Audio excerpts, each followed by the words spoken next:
Now at 8:30, a man has been shot and killed in Lexington overnight. Police are still searching for the shooter.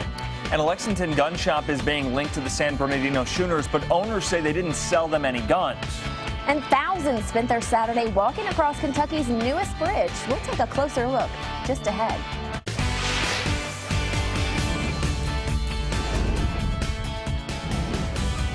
This is WKYT This Morning. Thanks so much for tuning in this Sunday morning. I'm Michelle Chamberlain. I'm Sean Moody. If you're heading outside today, you're really going to need that winter coat, at least this morning. Yeah, and yesterday afternoon looked good. We didn't need those coats. Are we going to need them today, Mike? Well, it looks like once again we are in store for another mild afternoon here in the bluegrass, but you want to hang on to that coat at least for the remaining morning hours here because temperatures are still running quite cold. A few spots above freezing, that being Lexington and in Madison County at 33 and 34.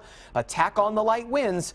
And for Lexington and Richmond, it feels more like the rest of the state in the mid to high 20s early this morning. So a frigid start for most spots, but of course we will begin to recover. We'll see a little more cloud cover as well as our next system works its way in from the west. Not a major rainmaker, but enough so that we are going to see some more clouds today. And those clouds could soon be bringing in some showers here for the coming days. But coming up in about 10 minutes, I'll show you whether or not this mild run of temperatures will continue and potentially a run at the low 60s by next weekend. That's all coming up in about 10 minutes. Mike, thank you. We've learned new details now regarding a shooting overnight in Lexington. Yes, and police have confirmed that the man shot early this morning on Oxford Court has died. WKYT's Mike Byer is covering our top story this morning. He joins us now live from the scene with the latest. That's right, guys. We've recently learned that the man who was shot early this morning in this parking lot behind me next to Allen's Food Market has passed away. This has become Lexington's 17th murder of the year. It started at 3:30 this morning. That's when police were called right here to this parking lot in the 1900 block of Oxford Lane on the city's northwest side for a report of shots fired. Police say upon arrival, they located a Hispanic man with a gunshot wound to his upper chest. He was taken to UK Hospital where he passed away. Police reports say witnesses saw a person driving around the area in a white van at the time of when the shots were fired. Police say they do not have any suspects in custody and the investigation is ongoing. Now, the name and age of the man has not been released, and police tell us that they have not released any description of a suspect. Stay with WKYT as we're continuing to work on this developing story.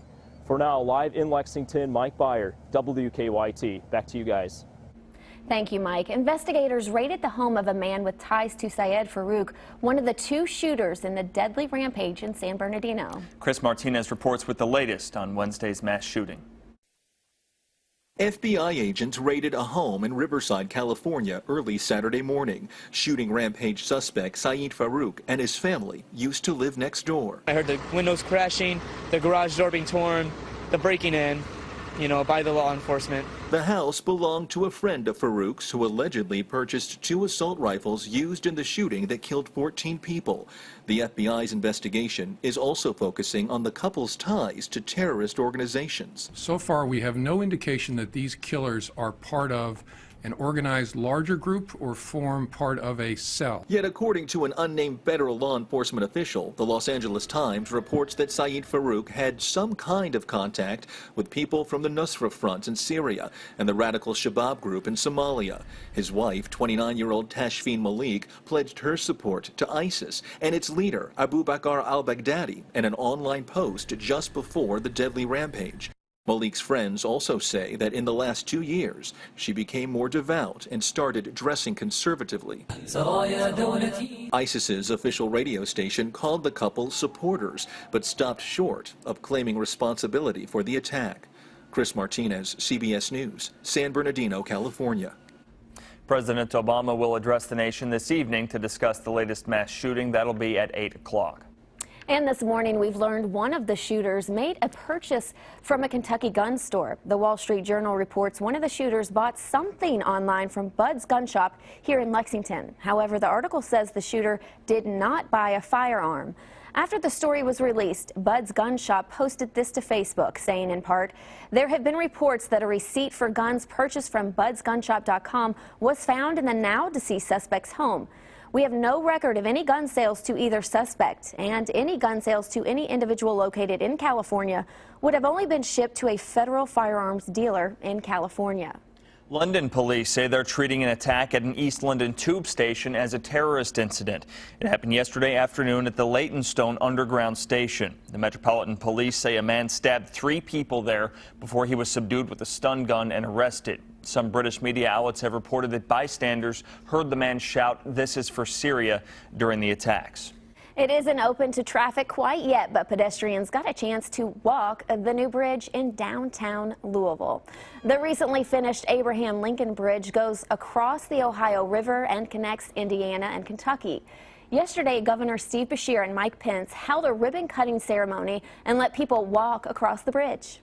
That's just it. I never thought that it was going to happen in my lifetime. I really didn't. I'm glad that it's open. I think it's going to be a great thing, and I think it's a wonderful name for it. The Abraham Lincoln Bridge opens to traffic tomorrow morning. It will carry northbound Interstate 65 over the Ohio River into southern Indiana. In coming months, city officials say road crews will renovate the neighboring Kennedy Bridge.